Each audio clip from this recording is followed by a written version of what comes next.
막바지에 다다를 쯤 1944년 12월 겨울, 연합군은 이제 막 거의 패전에 가까운 길을 걸어가고 있는 독일군의 그 마지막 목숨줄을 끊기 위해서 큰 작전 하나를 구상을 합니다. 그것은 그들의 허리를 끊어서 보급로를 차단하고 양쪽으로 공격을 가하는 거예요. 소위 가운데 토막 작전이라고 이름 붙여진 이 작전을 수행하려고 하는 차에 이 작전이 독일군의 어떤 방해로 인해서 굉장히 딜레이가 되고 혼란이 오게 됩니다. 독일군이 어떻게 했느냐? 독일군은 시작은 참 세게 갔지만 이제 1944년, 우리나라가 1945년 8월 15일 날 광복을 맞이했으니까 이제 전쟁의 거의 막바지를 향해, 패전을 향해 달려가던 독일군으로서는 숫자도 밀리고 사기도 밀리는 그 상황에서 연합군을 대처할 방법이 없었는데 하나의 작전을 실행을 합니다. 그게 뭐냐면 미군의 복장을 입은 특공대가 미군의 찝차를 탈취해서 나눠 타고 밤마다, 그리고 일기가 좋지 않을 때마다 자기들이 주둔하고 있는 지역의 모든 지역의 이정표를 전부 다 방향을 바꿔놨어요. 원래 평택역은 이쪽이잖아요. 근데 이렇게 해놓은 거예요. 원래 서울역으로 가려면 이렇게 가야 되잖아요. 근데 방향을 이렇게 해놓은 거예요. 그 지리를 잘 알지 못하는 연합군 입장에서는 지도와 나침판을 가지며 도로를 향해서 도로를 따라 행군을 해야 되는데, 도로를 따라 행군하면서 그래도 바라보고 걷는 게 뭡니까? 표지잖아요. 이쯤 오면 평택역이 있어야 되는 거예요. 근데 평택역 방향이라고 와서 보니까 없어. 여러분, 그런 작전에 넘어갔을까 했지만 넘어갔어요. 그래가지고 연합군이 아주 큰 혼란이 왔습니다. 야, 몇 사단은 어디로 가? 몇 사단은 어디로 가? 몇 대대는 어디로 지역으로 가? 하고 보내놨는데 표지판을 바라보고 걸어갔던 그 사람들이 그 표지판 믿고 갔던 그 지역에 도착을 해보니까 거기가 아닌 거예요. 여러분, 신앙도 마찬가지입니다. 신앙의 표지판이 있어요. 우리가 보고 걸어야 될 신앙의 표지판이 있는데 그 신앙의 표지판을 사탄이요 자꾸 흔들어놔요. 바꿔놔요. 이리 가야 될 것처럼 상황과 여건을 통해서 우리의 눈을, 우리의 판단력을 흐리게 한단 말이죠. 그럴 때 밖에 있는 표지판이 아니라 말씀 안에 있는 믿음의 표지판, 그리고 우리에게 주신 성령의 그 가르치시는 바대로의 표지판이 우리에게 있어서 어떤 상황에서도, 사단의 어떤 꾀임과 속임수에서도 방향을 잃지 않는 그리스도인의 삶을 살아야 될 줄로 믿습니다. 갈래길에 도착했을 때 성도가 따라가야 할 신앙의 표지판을 첫 번째로 오늘 우리가 이것만 살펴볼 건데요. 여러분, 성소로 향하는 표지판인가, 성소로 가는 길인가, 그것을 생각해 봐야 합니다. 갈래길이 나왔을 때 이 길도 좋아 보이고 저 길도 좋아 보이고, 아니면 이 길은 좋아 보이는데 이 길은 좀 험해 보이고, 이 길은 편해 보이는데 이 길은 어려워 보이는, 그런 것이 우리의 선택의 기준이 아니라 과연 이 길이 성소를 향해 가는 길인가를 생각해야 해요. 오늘 본문 히브리서 10장 19절 20절을 읽겠습니다. 시작. 그러므로 형제들아, 우리가 예수의 피를 힘입어 성소에 들어갈 담력을 얻었나니 그 길은 우리를 위하여 휘장 가운데로 열어 놓으신 새로운 살 길이요, 휘장은 곧 육체니라. 그의 육체니라 그랬습니다. 여러분, 우리가 갈래길을 만났을 때 어디로 가야 할지, 어떻게 살아야 되고 어떻게 행해야 될지, 무엇을 선택을 해야 될지 헷갈릴 때가 올 때가 있어요. 신앙적으로 믿음을 가지고 있는데, 여러분 보세요. 오늘 여기 있는 분들은 믿음이 있고 여기 나오지 못한 분은 믿음이 없느냐? 그게 아니라는 거예요. 그게 아닌데도 선택이 갈렸잖아요. 이럴 때 우리는 무엇을 기준으로 선택할 거냐는 거예요. 가장 기본적인 선택의 기준은, 여러분, 내가 걷고 있는 이 길이 성소를 향하고 있느냐, 그걸 봐야 된다는 거죠. 그러면 여러분, 어떤 유혹 속에서도 길을 잃지 않을 수 있습니다. 오늘 본문의 19절에 보면 성소에 들어갈 담력을 얻다니, 성소가 뭐냐는 거죠. 성소. 오늘 우리가 가지고 있는 성경은 개혁 개정판이라고 그럽니다. 이건 모든 개혁주의 교회에서 사용하고 있어요.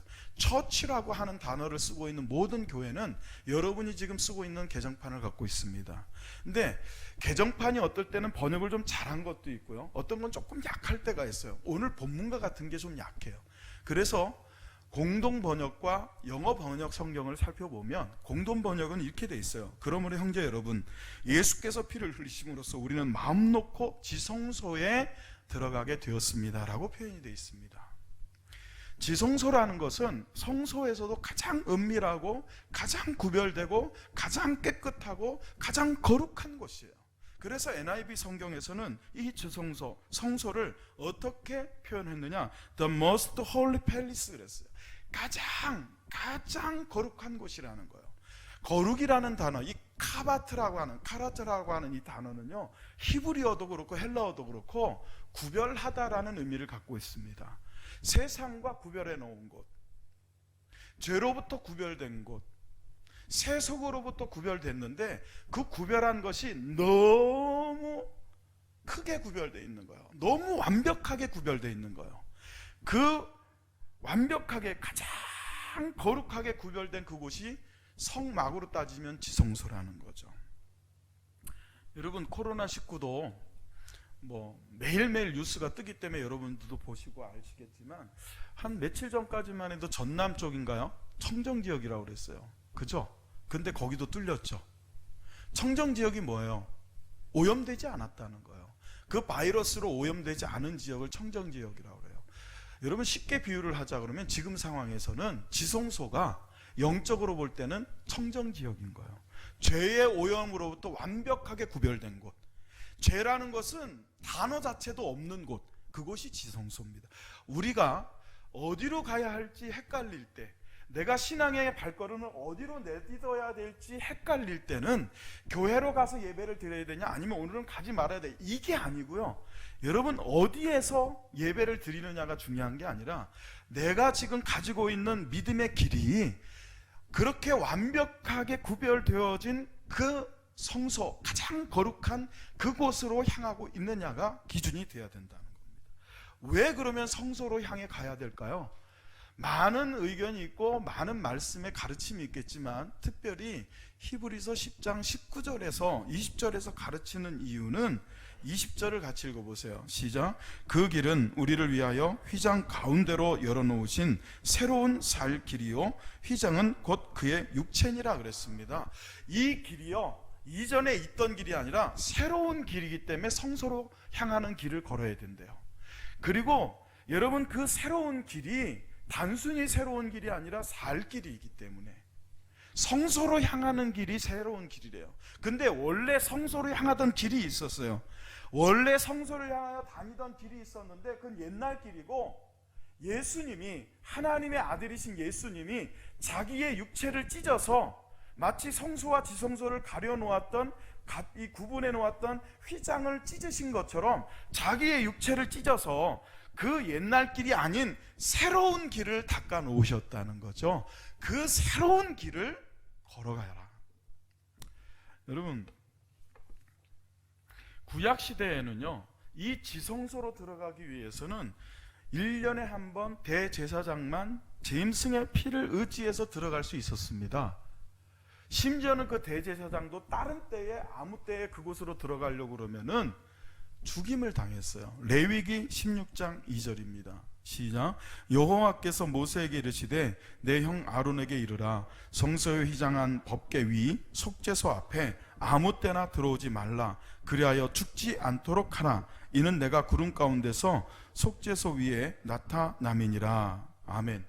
여러분, 지성소는요, 죄의 오염으로부터 구별된 것을 상징하기 위해서 휘장으로 막아놨어요. 구별시켜놨습니다. 근데 그 휘장 안 지성소에는 하나님의 임재가 있었어요. 언제나 하나님이 거기에 계시는 임재의 상징이 그 안에 있었다는 거예요. 하나님이 계신 곳, 하나님의 임재가 머무는 곳, 아무나 아무 때나 들어갈 수 없었어요. 휘장으로 막아놨단 말이죠. 그런데 예수님께서 아무나 아무 때나 들어갈 수 없던, 그렇게 휘장으로 구별되고 막아놓았던 그 휘장을 찢어버리시고 아무 때나 하나님의 임재 안으로 들어갈 수 있게 하신 거예요. 할렐루야. 그래서 그 길이 누구도 만들어 놓지 않았던, 누구도 가지 않았던 새로운 길이 된 겁니다. 20절에 그 길은 우리를 위하여 휘장 가운데로 열어놓으신 새로운 길이라는 것이 그런 의미입니다. 근데 여기 새로운 길이라고 할 때 헬라어 프로스파소스라고 하는, 이 프로스파토스라고 하는 단어가요, 원래 어떻게 쓰여졌느냐면 막 잡은, 막 죽인 그런 뜻입니다. 자, 여러분, 소고기를 먹기 위해서 소를 도축을 해요.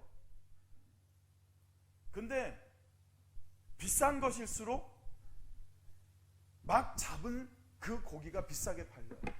그거를 냉동을 시켰다가 오래 저장을 했다가 팔면 값어치가 떨어져요.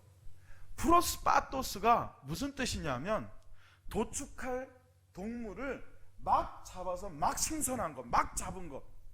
그리고 여러분, 우리나라 사람들처럼 회 좋아하는 민족이었어요. 일본하고. 여러분, 회 좋아하잖아요.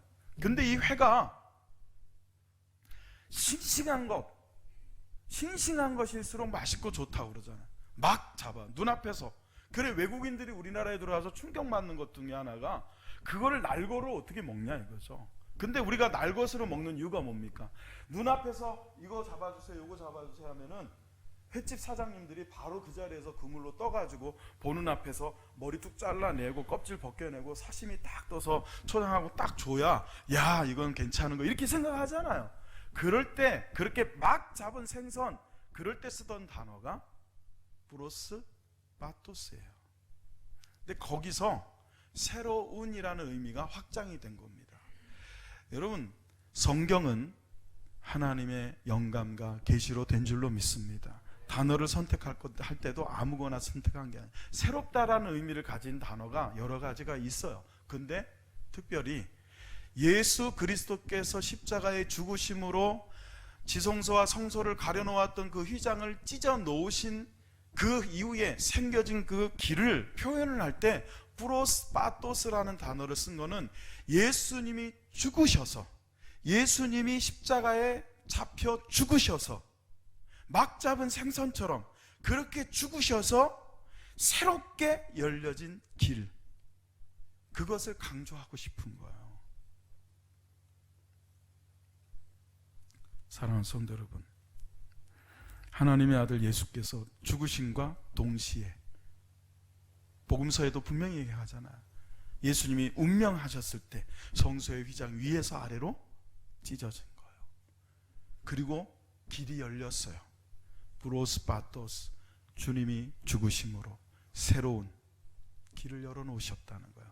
여러분, 새 길은 새 길인데 그 길이 새 것이긴 한데 그 길 끝이 죽음의 길이에요. 그 길 끝이 엉뚱한 장소예요. 그러면 그 길은 아무 의미가 없어요. 그냥 새 거일 뿐이에요. 근데 이 말씀을 보니까 길을 수식하는 여러분 단어가 두 개예요. 새롭다라는 것과 살 길이라는 거예요. 새로운데 살 길이에요. 새로운 그 길을 가면 산다는 거죠. 할렐루야. 사랑하는 성도 여러분, 우리는 그래서 갈래길이 나왔을 때 이 길이 성소를 향하고 있는 길인가를 생각하고 성소를 향해 가야 될 줄로 믿습니다. 그러면 어떻게 성소를 향해 걸어갈 거냐는 거죠. 어떻게? 오늘 본문에 여러분 19절 20절을 다시 한번 보실까요? 여러분 같이 한번 읽어보시겠습니다. 시작. 그러므로 형제들아, 우리가 예수의 피를 힘입어 성소에 들어갈 담력을 얻었나니 그 길은 우리를 위하여 휘장 가운데로 열어놓으신 새로운 살 길이요 휘장은 곧 그의 육체니라 그랬습니다. 우리가 이 성소로 나갈 때 어떻게 나가야 되느냐? 예수 그리스도의 피를 힘입어 그랬어요. 자, 목사님 왜 피셨어요 저거? 그래서 조금 참으세요. 그렇게 이렇게 막 달달달 떨 정도로 추운 건 아니니까 괜찮으시죠? 펴야 됩니까? 네, 그러시지 않으면 조금만 참아주세요. 네, 예배를 조금 더 집중하는 게 좋을 것 같아서. 여러분, 이 구약 시대의 이스라엘 백성들을 한번 생각해 보세요. 여러분들이 구약 시대의 이스라엘 백성들이 됐다고 생각을 해보십시다. 구약 시대에는요 분명히 눈에 보이는 성소가 있었어요. 물리적인 성소가 있었습니다. 그러니까 물리적인 성소에서 하나님을 뵙기 위해서 나갈 때는 어떻게 했느냐? 그냥 안 나갔습니다. 염소, 양, 소, 비둘기, 제물들을 가지고 나갔어요. 그 제물의 역할이 뭡니까? 예를 들면 이게 염소라고 생각을 해보세요. 제가 구약의 백성이에요. 유대인이에요. 하나님을 만나고 싶어요. 근데 죄가 있어요. 그래서 그 율법에 따라서 염소를 한 마리 가지고 갑니다. 그러면 제사장에게 염소를 넘겨줘요. 그러면 그 사람이 보는 앞에서 이 염소에게 그 가지고 온 사람의 죄를 머리에 안수하면서 옮깁니다. 그거를 죄의 전가라고 그래요. 내게 있던 죄를 이 염소에게로 옮기는 거예요, 제사장이. 그러면 죄의 싹은 뭡니까? 사망이에요. 그러니까 얘가 죄가 있으니까 얘를 어떻게 하는 거예요? 죽이는 거예요. 그 죽인다라고 하는 표현을 핏부림이라고 그래요.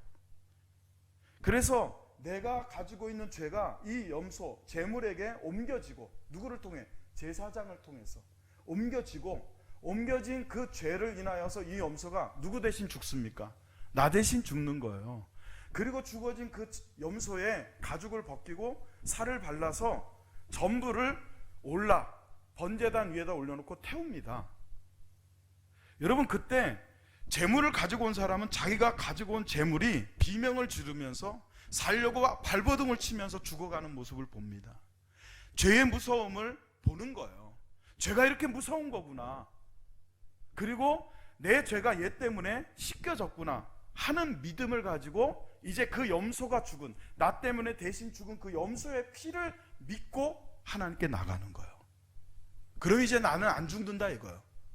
예수의 피를 힘입는다는 건 그거를 모티브로 하고 있어요. 그게 모형이에요.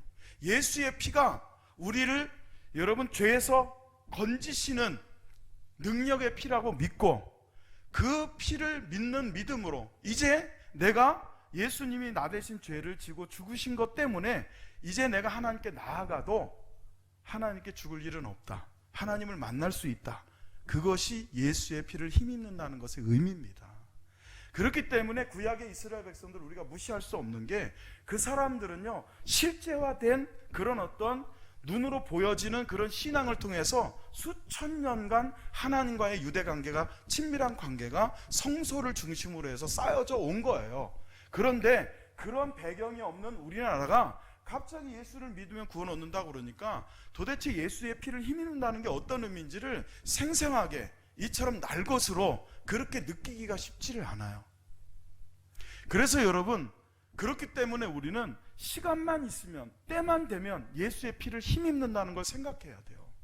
예수의 피를 힘입는다는 건 예수님의 십자가를 믿고 바라본다는 거예요. 그리고 예수의 그 십자가의 죽음을 통해서 내 죄가 깨끗이 씻겨졌다는 것을 확신하는 거예요. 그게 예수의 피를 힘입어 성소에 들어가는 담력을 얻었다는 것의 의미입니다. 제가 지난주에 카페에 앉아 있는데 손님들이 오셔서 커피를 마시고 있는데 몇 번 오다 보니까 대화를 하게 됐어요. 근데 한 분이 자기는 불교 신자라는 거예요. 근데 여기 카페가 너무 좋아서 매일 오게 생겼다고 그렇게 얘기를 하시면서 자기가 가지고 있는 신앙을 가지고 막 얘기를 해요. 뭐 저도 이제 대화를 이렇게 하다 보니까 뭐 교회도 좋고 절도 좋고 뭐 종교를 갖고 있으면 다 좋은 거죠. 여러분, 요즘 이 시대가 왜 어렵냐? 차라리 로마 시대의 압제 때는요 우리가 한 가지만 고민하면 돼요. 근데 요즘은요 다양성을 존중한다라는 명목하에 너도 좋고 나도 좋고, 네 의견도 맞고 내 의견도 맞고, 그거를 거부하고 내 것만 맞다고 생각을 하고 그렇게 주장하는 듯이 보이면 막 비난합니다. 독선적이라고. 근데 진리가 그렇거든요. 여러분, 진리를 생각해 보세요. 진리가 우리나라에서는 통하는데 미국에 가서는 다른 게 진리야. 여러분, 그런 게 얼마나 많아요. 우리는 예스라고 하는 표현을 어떻게 합니까? 고개를 끄덕끄덕 해야 예스예요. 이게 맞다는 거예요. 이거는 아니요예요. 어렸을 때부터 그렇게 배웠잖아요. 밥 먹을래? 어디 놀러 갈래? 근데 이게 거꾸로인 나라가 있대요. 예스가 이거야. 얼마나 불편해. 나는 그냥 생각만 해도 불편해요. 이거 얼마나 불편해요. 노가 이거야. 오늘 예배 은혜 받으셨어요? 그러면 어떻게 해야 돼요?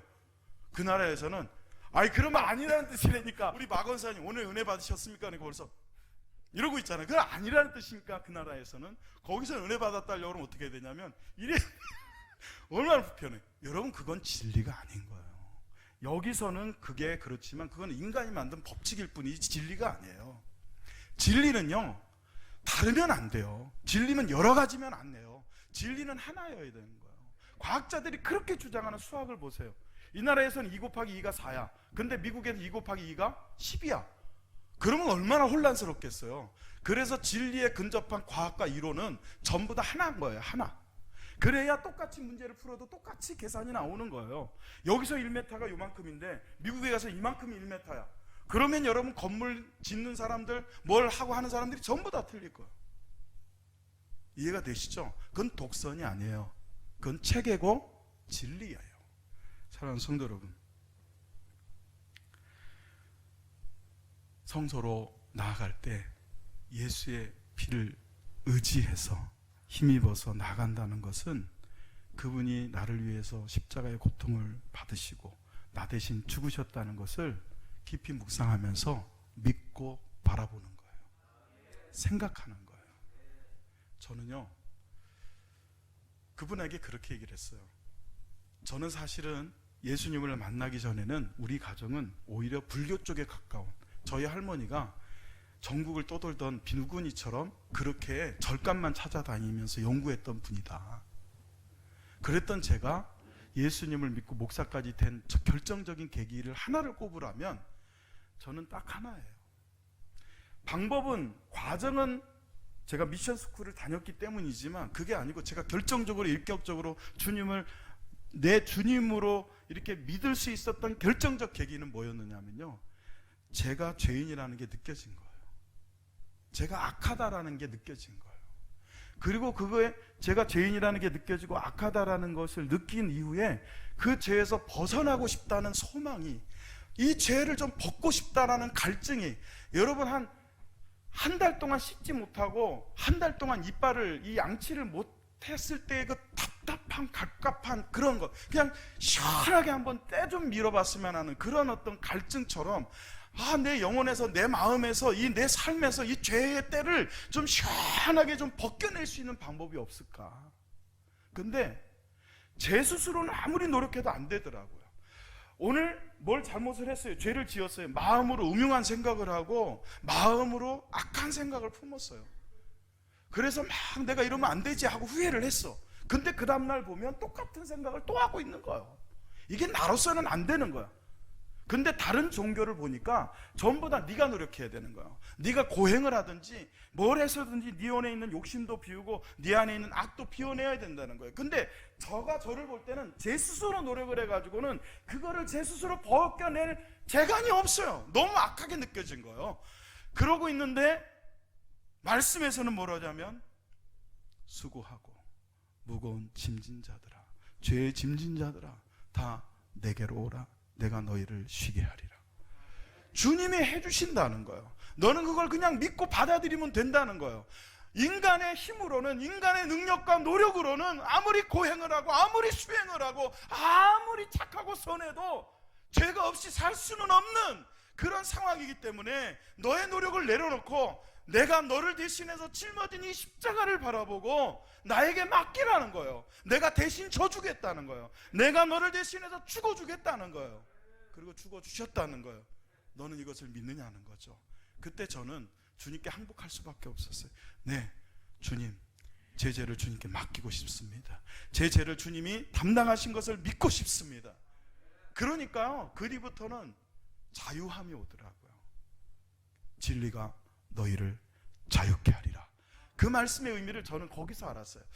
여러분, 가끔 드라마나 영화 같은 데 보면요, 이 깡패의 이 조직의 보스가 감옥에 가도 어떻게 삽니까?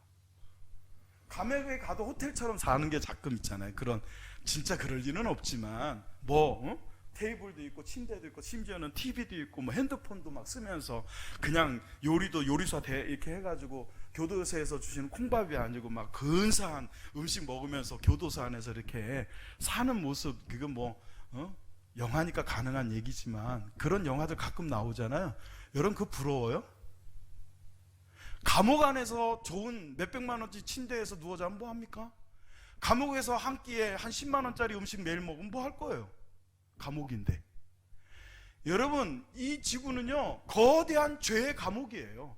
청정지역이 없어요. 죄로 전부 다 오염되어 있어요. 그 죄로 오염되어 있는 그곳에 유일하게 죄로 오염되지 않도록 하나님이 거룩히 구별한 곳이 성소입니다. 그 성소로 우리를 나아가게 하시기 위해서 내가 아니라 예수님이 자기의 육체를 찢으셨고, 예수님이 자기의 피를 흘려주셨고, 예수님이 우리 대신 죽어주신 거예요.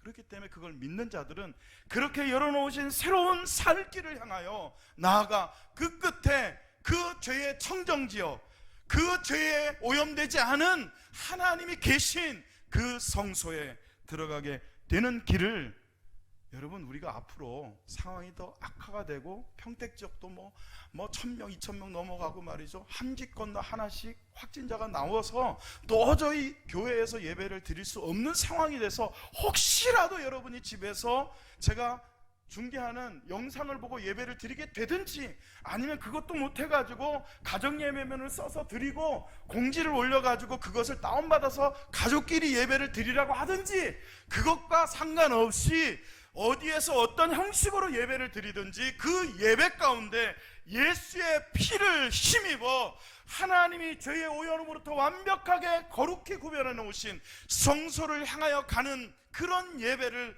드릴 수 있기를 주의 이름으로 축원합니다. 그러려면 성소가 어디에 있는지를 알아야 되겠죠. 구약 성경에서는 성소가 있었어요. 그렇기 때문에 이걸 갖고 고민할 필요가 없습니다. 이스라엘 백성들은 어느 지역에, 심지어는 타국에 살더라도 1년에 3번은 무조건 예루살렘 성전을 향해 올라가야 돼요. 잊지 않게 하기 위해서. 그 3번에 여러분 성소로 올라갈 때마다 성소가 여기 있다는 걸 분명히 눈으로 확인하고 거기서 예배를 드리고 옵니다. 근데 지금 이 시대에 성소가 어디냐는 거죠. 여러분, 예루살렘 성전이 성소일까요? 수르바벨 성전이 성소입니까? 헤롯 성전이 성소입니까? 아니면 지금 처치라고 하는 한국교회, 이 한국 땅 안에 있는 교회, 여러분이 앉아있는 이 서정장로교 예배당이 성소입니까? 성소를 향해 가라고 그랬는데 그 성소가 어디에 있고, 여러분, 성소가 무엇이냐는 거죠. 고린도전서 3장 16절과 고린도전서 6장 19절을 같이 읽습니다. 시작. 너희는 너희가 하나님의 성전인 것과 하나님의 성령이 너희 안에 계시는 것을 알지 못하느냐? 너희 몸은 너희가 하나님께로부터 받은 바 너희 가운데 계신 성령의 전인 줄을 알지 못하느냐? 너희는 너희 자신의 것이 아니라. 아멘. 자, 여러분, 잘 들으셔야 됩니다. 우리가 성소를 향하는 길을 선택하라 그랬어요. 그리고 그 성소가 지극히 구별된 가장 거룩한 곳이라는 것을 알게 됐습니다. 그리고 그 성소를 향하여 갈 때는 다른 것이 아니라 예수의 피를 힘입어 가야 된다는 것도 알았습니다. 그런데 이제 그 성소가 어디 있는지를 파악하려고 하다 보니까 성경이 가르쳐주는 것은 너희 몸이, 너희가 하나님의 성소라는 거예요. 너희가 하나님의 전이라는 거예요. 그러면 여러분, 이 말씀을 어떻게 받아야 될까요? 성소라는 것은, 자, 여러분 저를 보십시오. 성소라는 것은 다른 것이 아닙니다. 물리적인 장소를 말하는 게 아니라, 성소는 고린도전서 3장 19절을 봐도 너희 안에 계시는, 너희 안에 계시는 누가? 하나님이. 할렐루야. 6장 19절을 봐도 하나님께로부터 받은 바 너희 가운데 계신, 성소는요 다른 곳이 아니라 하나님이 계신 곳이 성소입니다. 그러니까 여러분이 성소로 나아가라 하는 것은 무슨 뜻입니까? 그러니까 다른 말로 하면 여러분 안에 하나님이 계시게 하라는 거예요.